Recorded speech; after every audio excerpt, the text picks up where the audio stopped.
So now we are talking about free fall. So what is free fall all about? Always remember that an object is in free fall if and only if its motion is limited to the following conditions. First, gravity is the only force acting on it, and it is only moving up and down.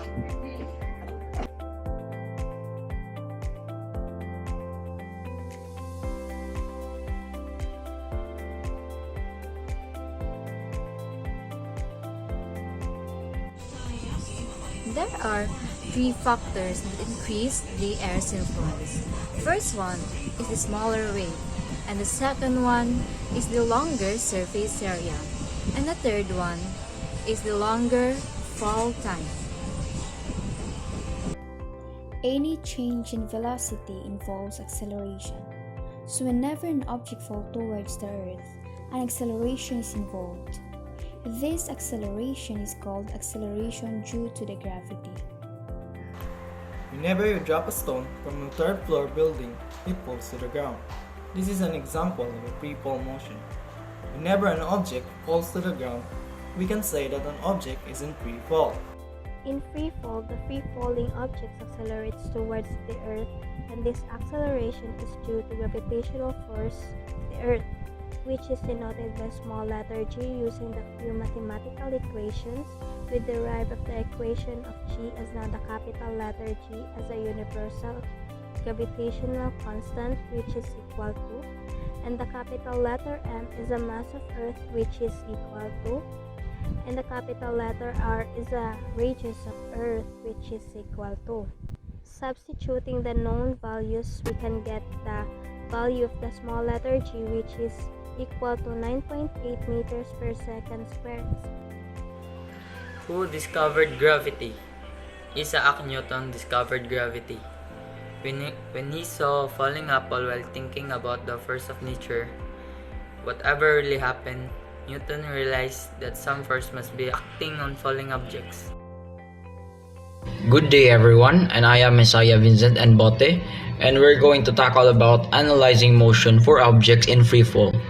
Free fall is a special case of motion with constant acceleration, because acceleration due to gravity is always constant and downward. This is true even when an object is drawn upward or has zero velocity. Is gravitational acceleration really constant? Yes.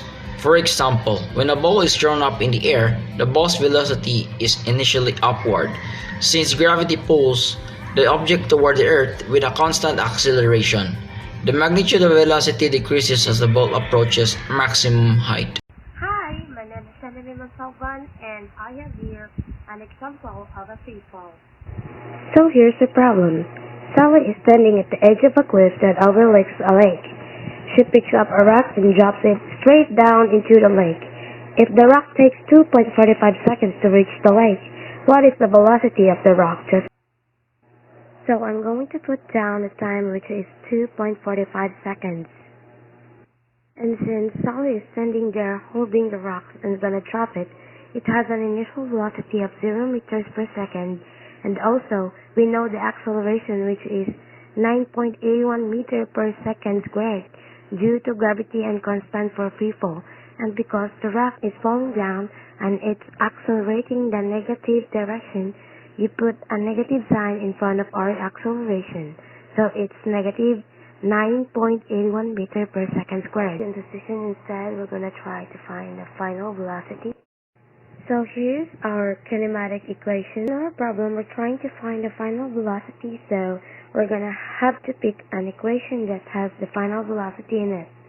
And also, the other three variables, we're gonna pick the second one because all the variables are in there. So the initial velocity is 0, and therefore, this equation simplifies that final velocity is equal to the acceleration times the time.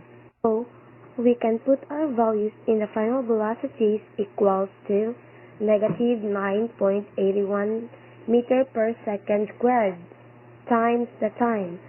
Then we got our final velocity, which is 24.03 meter per second So again, the object is falling down, therefore the velocity has to be a negative. So, if an object for free fall takes 2.45 seconds to fall through the distances falling or the change in position, then it's going to have a final velocity of 24.03 meter per second, and it's negative sign because it's falling in negative direction.